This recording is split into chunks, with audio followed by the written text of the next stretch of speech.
Thinking about launching a podcast but overwhelmed by all the moving parts? At Turnkey Podcast Productions, we take the hassle out of podcasting so you can focus on the talk, not the tech. From concept to launch, guest booking to post-production, we handle everything. Need a strategy to grow your show and turn guests into clients? Yep, we do that too. DIY or done for you, we've got the solution that fits. Whether you're just getting started or ready to scale, Turnkey is your behind-the-scenes podcast team. Turnkey Podcast Productions. Your voice, your message, fully produced. Learn more at turnkeypodcast.com/contact. That's turnkeypodcast.com/contact. I'm moving to Montana soon. Gonna be a dental floss tycoon. Or maybe I'll just listen to today's Nice Guys on Business. You know, that's where I started in with my business, and I got labeled this moniker, the father of brand DNA, which I kind of like, and it's a little bit.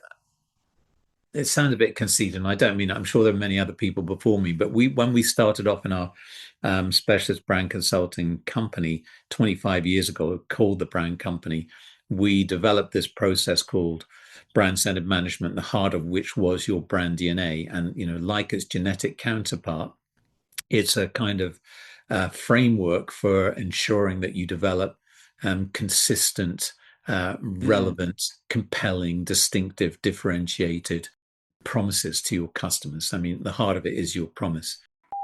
Well, off the top of my head, I'd say you're looking at a Boski, a Jim Brown, a Miss Daisy, two Jethros, and a Leon Spinks, not to mention the biggest Ella Fitzgerald ever. And, of course, you'll need the Nice Guys on Business. Go from where you are now to where you could be. Get expert tips to grow your business, to be more productive and more efficient, whether you're trying to build influence, grow your community, or make it rain. Best-selling author of Nice Guys Finish First, Doug Sandler, can lead the way. The Nice Guys on Business is produced by Turnkey Podcast Productions. Now, here's your host, Doug Sandler. All right, Nice Guy community, welcome back. Meet Peter Wilken. He is an influencer in the world of brand strategy. Now, keep in mind, brand strategy isn't a logo. It's not a font choice or a 2-hour debate on the shades of blue. It's thinking behind why a business exists, who it's for, and why anyone should care. Peter is known as a constructive disruptor, the father of brand DNA, and the author of Dim Sum Strategy, which, unlike most professional books, is both practical and memorable. This is one of those conversations that quietly will rewire how you think about your business. Peter, I'm excited to chat with you. Welcome to the Nice Guys on Business podcast. Thanks so much for that great introduction, Doug. Sounds like you're the brand expert on this side to me from that introduction. You're lovely to be here. I'm happy to have you here. I want to start with something that's it would be simple to many people that are out there, but maybe a little bit more complex to those that haven't really bumped up against brand. A brand is pretty much everywhere. Everywhere you run into a specific company or organization. I mean, it could be a touch point. It could be any number of things. But how do you simply define what branding is or what a brand is so people that are listening in our community can lock in so that we teach them the right stuff today? Right. So, well, how I define it, I mean, there are so many definitions, frankly, and, you need to piece them together and wait the one that works for you. But how I define it in my book is a territory in the mind that you own with your most valuable customers or stakeholders. It's a territory in the mind, but also in the heart. A brand is intangible. You can't touch it, but it exists as a perception. And it's incredibly powerful. It moves you to action. There are other different definitions of it. You can just say a brand is meaning. If you're talking about your personal brand, it's your reputation, if you like.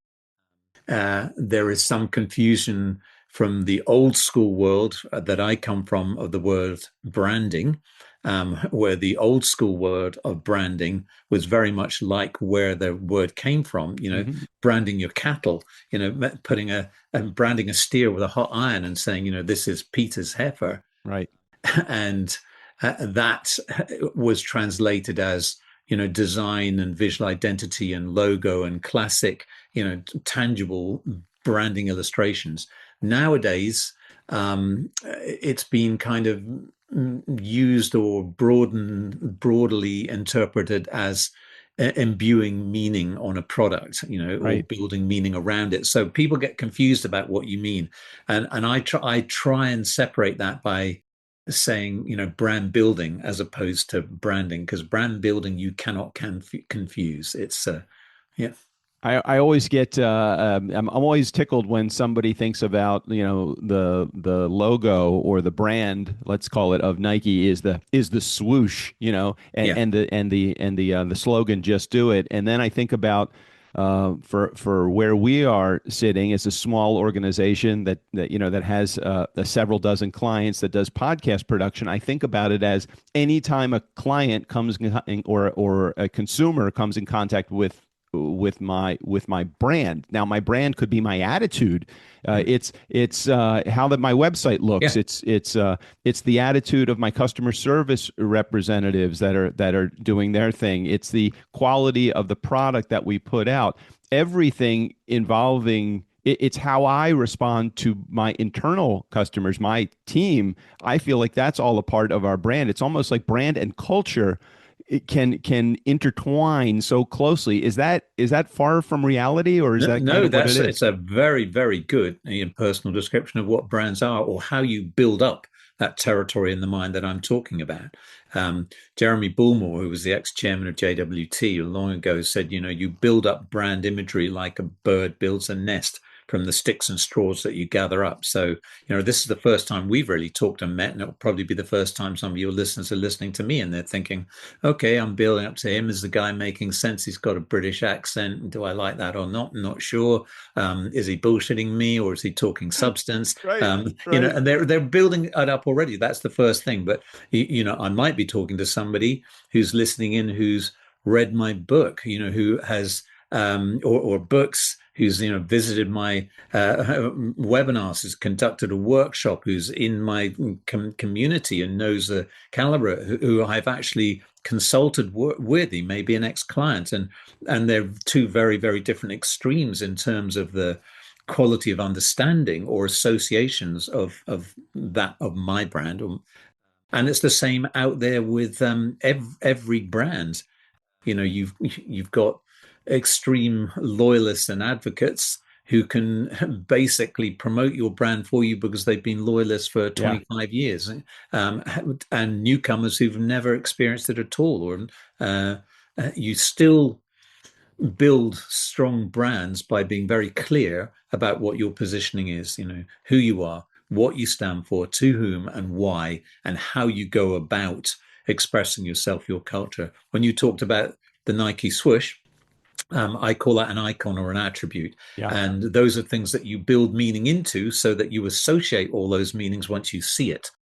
And familiarity, breeds respect, as an old cliche, but kind of true.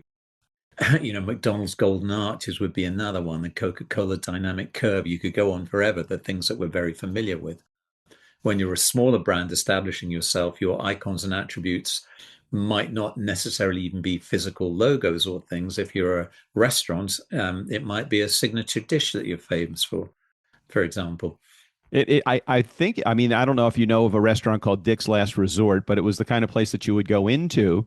And when you go into this restaurant, part of the persona of the restaurant is the attitude of the service staff. They would friendly insult you. They would say, like, I can't believe you wore that to dinner, or Yeah. are you with that guy? You could do much better than that. And it's almost like if you walked into a five-star restaurant, those would be insults. But when you walk into Dick's Last Resort, it's actually a positive. People go in there expecting to be insulted. So I'm assuming that's all a part of their brand that has nothing to do with the deliverable, but everything to do with the deliverable. The best things about brands are when they're authentic and they're not kind of tried on. I mean, yeah, you're talking to a guy who comes from Hong Kong, was a Hong Kong PR, by the way, and rudeness in your dim sum restaurant was like a mandate, and it brings back comfort values when they throw your dim sums at you and kind of almost resent you being there, keeping them busy. It makes me feel fun. So yes, I mean, your brand is made up of every single association or aspect within it, whether or not it's your product or your service. You talked about culture, and culture is extraordinarily complex. You can sense immediately when you walk into an environment, whether it's incredibly tense and nervous wracking and people are putting, pressure or staring eyes, or whether it's warm, comforting, welcoming, soft, but you try and explain it, you try and create the elements of it. It's very difficult to do that. So, many, many aspects go up to create that territory in the mind, the association, or the things that come top of mind when people know your brand. And that's that's where I started in with my business. And I got labeled this moniker, the father of brand DNA, which I kind of like. And it's a little bit, it sounds a bit conceited, and I don't mean it. I'm sure there are many other people before me, but when we started off in our specialist brand consulting company 25 years ago, called the Brand Company, we developed this process called brand-centered management, the heart of which was your brand DNA. And like its genetic counterpart, it's a kind of framework for ensuring that you develop consistent, relevant, compelling, distinctive, differentiated promises to your customers. I mean, the heart of it is your promise. Those are great. Those are words those are impactful. Can we maybe share some of those again? It's almost like Yeah, the consistency in brand awareness yeah, is an essential component. If you one day you have 24-hour response time, and another day it's 2 weeks to get back to a client, yeah, inconsistently delivering and then promising that you're going to get back in 24 hours but taking 2 weeks to do it, that's going yeah. to quickly put your brand in Yep. the crapper, I would assume. Yeah. Well, yeah, yeah. RCDC, if you want the acronym that who we developed, relevant is rule number one. You must be relevant in some way to your customer. You must provide them with something that helps them not just survive but thrive, or does something for them that's relevant. My previous world was advertising. I ran big ad agencies, mainly in Asia Pacific, BBDO and Ogilvy and Burnett, and that was great. But and the rule number one of advertising was get noticed. So disrupt, grab people's attention. But so many ads, first of all, don't even do that. They're mostly rubbish and insulting the Right, intelligence. right. But even if you do arrest people's attention, it's meaningless unless you attach it with something that's relevant. And Mm. so, you grab attention, but you must be relevant. So, rule number one of building a strong brand is be relevant, and understand who it is you're talking to, what problem you're solving for them, what pain point you're resolving, or what dream you're bringing to life in a more positive way, I like to think. And it's nearly always an emotional feeling that you go deeper. It's not just the rational one. So that's relevant. Compelling is, like my old boss David Ogilvy used to say, you can't bore people into buying your products. You can only interest them into it. Right, Um, right, right. and so I would say 95% of North American advertising fails on that one. And I'm being a harsh critic, but that's probably about right. It's dull, spewing out talking heads trying to bang you around the head with messages, or do clever, quirky trips, or try and being funny when they're not. There are always exceptions to the rule that are absolutely brilliant and arresting and correct, and appeal to the intelligence. But that's the compelling part. You really try to be interesting, and lots of brands don't quite live up to that. Um, Differentiating is difficult. Everyone tries to say, we want to be different and stand apart. But in most businesses, it's highly competitive and involved, and trying to find that little gap in the trees that you can own if you're kind of doing Yeah. gap analysis, and everyone's looking at, say, well, think blue ocean and look and find your white space. Well, the reality is there's very, very little space, even in some of these broad oceans. Um, it's all crowded out. Somebody's got there. So, you need to strive to find that originality, that differentiation. But I say be happy with distinctiveness, because if you're delivering consistently a relevant, compelling message that is credible to the heart of which is your promise, what is it that you're going to do? What's the overarching commitment that you're going to deliver against consistently? for your customers or your stakeholders. That's the credible bit. If you do that consistently everywhere you are against all touch points, you will build a successful brand. And it's good to be distinctive. Don't kill yourself trying to be different. If you really want to be different, you shake the category up completely and you redefine a category and own it. That's a whole nother game, and extraordinarily difficult to do. Wonderful when it happens, very rare. I think Henry Ford said, "If I gave my market what they wanted, they'd want faster horses." So, That's great. Yeah. He kind of disrupted that world, created his own environment, and did the first three of the things that you said. He just didn't deliver it in the way that he thought that the market thought that he was going to be delivering it. And you have one more because you've done three of them so far. I didn't want to stop you there. So RCDC, is that what you said? It is? Yeah. The end was credibility. So that, keeping your promises, delivering against it consistently every time. So I was mentioning that is, you can make these great, compelling, interesting promises. You can still be, relevant and distinctive, but you have to deliver against them consistently. Every time you show up at every touch point, really, to reinforce that. Again, you can get obsessive about that. Do brands make mistakes? Yes, they do. But the more goodwill they've built up in the bank, you will be forgiven by your advocates and your loyalists. Yeah.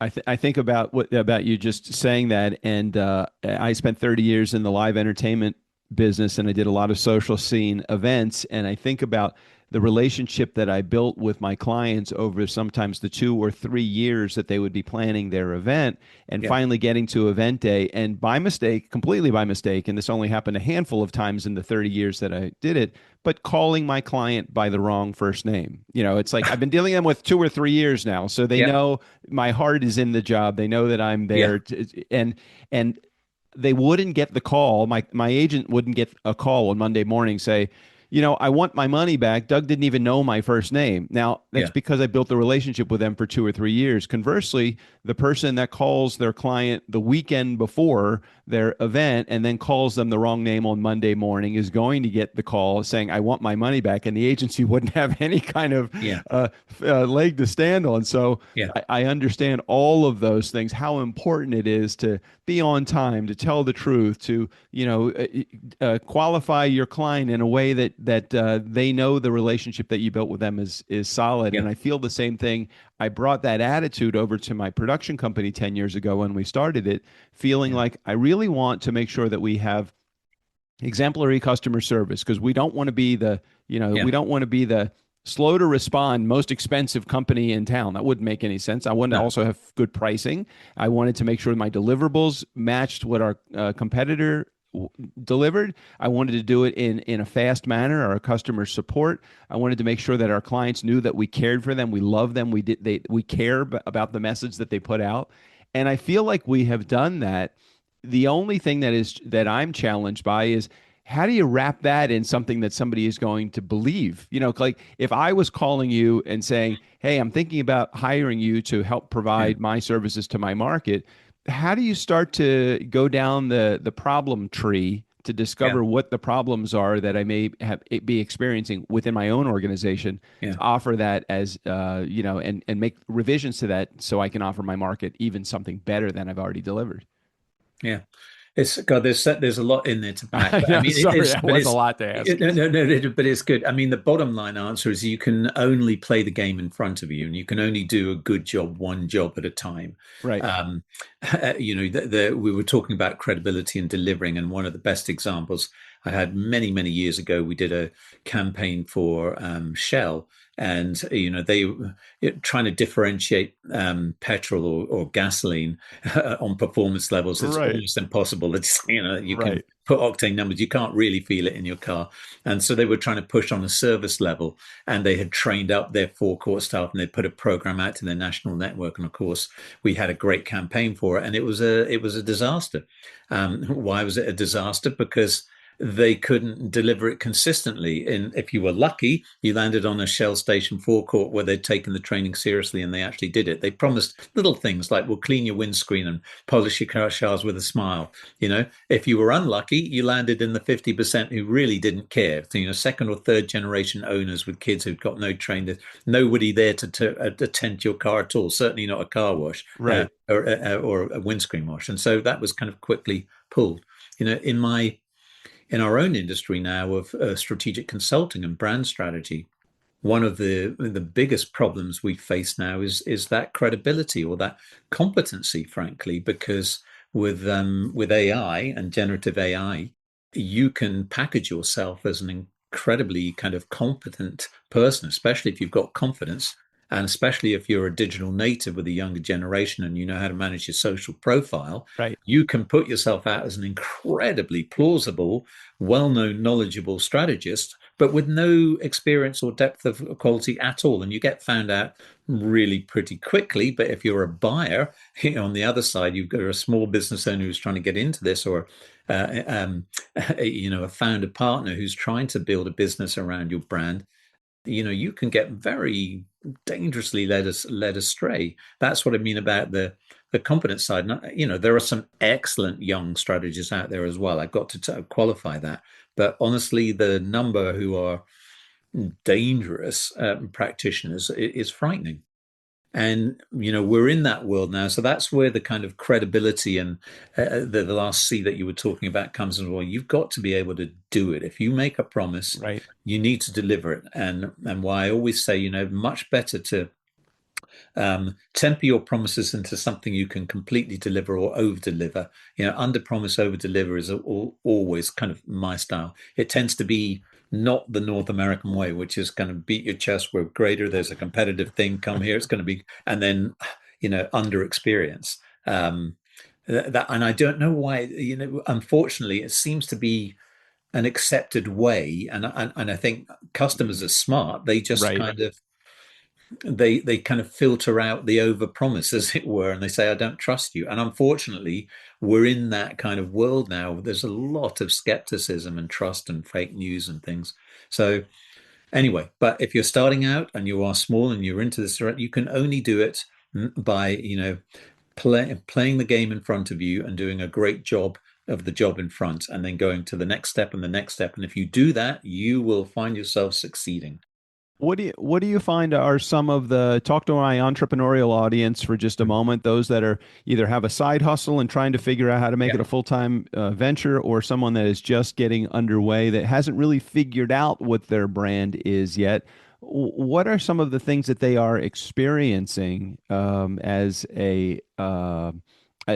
quote unquote problems that they would be wanting to call you and say, "Hey, Peter, here's my problem. Can you help solve it?" What are some of those symptoms that they have going on? Well, you've just described kind of a number. I would say maybe a third of my lighthouses, as I call them, membership would kind of fall into that category. Either setting up or having recently set up their own small businesses, or in working day jobs to earn some revenue and be the responsible adult they are, often with young families, but doing night gigs and outside the day job, what they're really passionate about, and dreaming to set up their own business. Right. And the first thing I kind of try and say is have the courage to develop your own brand DNA, know who you are, what makes you different, what stands you apart, what is in your inner soul, what you really makes you different and appealing and compelling and interesting, and the kind of thing that you're going to do with a passion easily. Know your strengths, as Sun Tzu said, know thyself before thy enemy. And all the principles of building a commercial brand DNA are exactly the same as building your Yeah. personal brand DNA. And often with the small businesses and the entrepreneurs, your personal brand DNA is your commercial brand DNA. That's the face of what you were talking about, how you do business and how you show up, your culture, the way in which you talk, your personality, what you believe in, your core beliefs.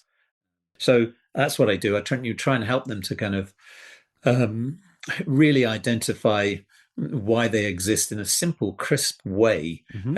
to what particular target group. And the biggest issues are and I don't mean to be holier than thou because I deal with the same issues, is the temptation to take whatever opportunities land, whatever clients knock on your door. Anybody with a checkbook becomes a client. That's Is never a good good money. idea. And believe me, I know what it's like when you're a hungry rabbit. You need to eat. Right. Right. You've got to eat what's out there. So beggars can't be choosers. But the hardest thing is to really um, stick to your guns, as it were, and be true to yourself and what it is that you want, and over time really be clear about what value you're bringing to which group, and what's true about you, what you really enjoy and that you can deliver against consistently.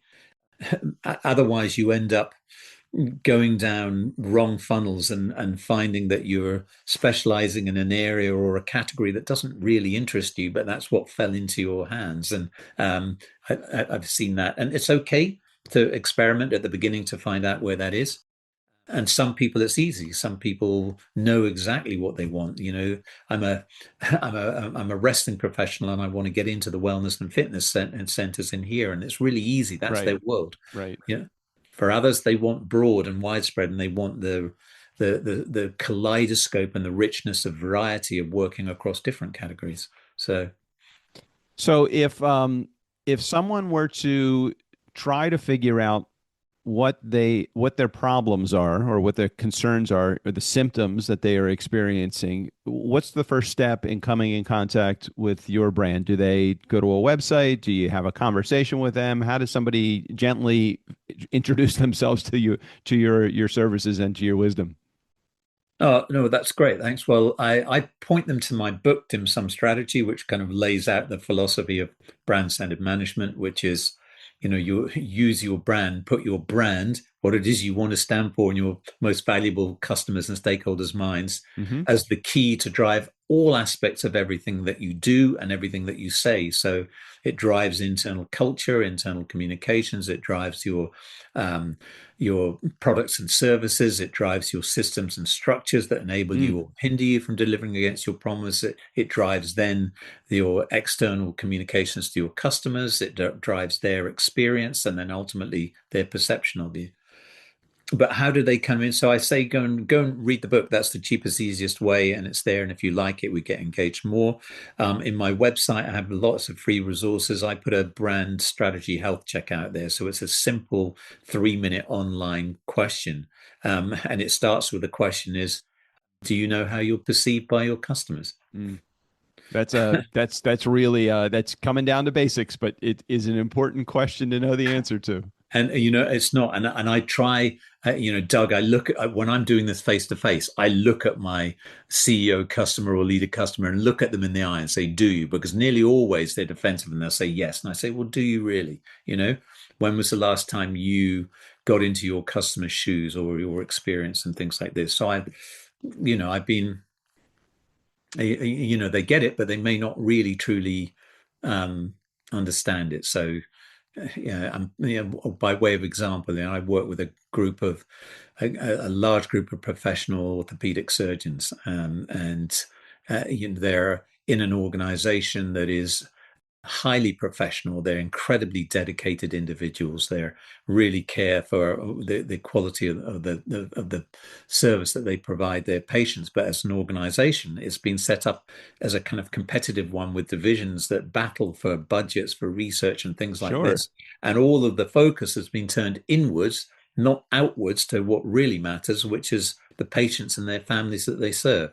And so, you need to invert and come back and be customer focused. And when you ask questions about, well, do you know what was the last survey that you did on customer satisfaction and the services that you provide? And well, they haven't even done it. It's like it's so. I mean that individually Good they're all example. that oriented that way. As an organization, not. Yeah. When did you realize, I know I'm taking a sharp right turn here, but when did you realize that this was your thing? I mean, you've been doing it for, 3 decades or more. Mm. When did you realize that this was the avenue that you wanted to keep going down? You weren't on a playground in sixth grade and say, hey, I'm going to be a brand ambassador or a brand DNA, the father of brand DNA. Yeah. So when did that happen? Um, well, I kind of started off in advertising. I had 20 years in advertising at first, and that was that was the first thing. At university, I didn't really know what I wanted to do at all. And um, I was in a very left modal thinking, that is rational, scientific, mathematics kind of oriented, physics kind of Yeah. strict Scottish Right. Presbyterian Right. school, which I absolutely hated and I was terrible at. And um, and it didn't offer me any of the kind of opportunities that I wanted, which was the free thinking, tabula rasa, challenging conventional Right. systems, building bigger pictures, into the creative things, creative writing, and all of that. I stumbled into my world by visiting a small little ad agency called Halls in Edinburgh, and all of a sudden it was like instantly at home. I'd found my peeps. Well, you found your heart. It sounds like you were in your Yeah, head earlier in your career, and you found yeah. your heart in branding. Found my heart. So that was it. And then it's easy when you've got a target and you know what you want. Even though it was very difficult to get into advertising, I was super lucky and managed to get all my way up there. But and then from there, 20 years in, also you reach another crush threshold, and you said, well, look, this advertising game has been a lot of fun.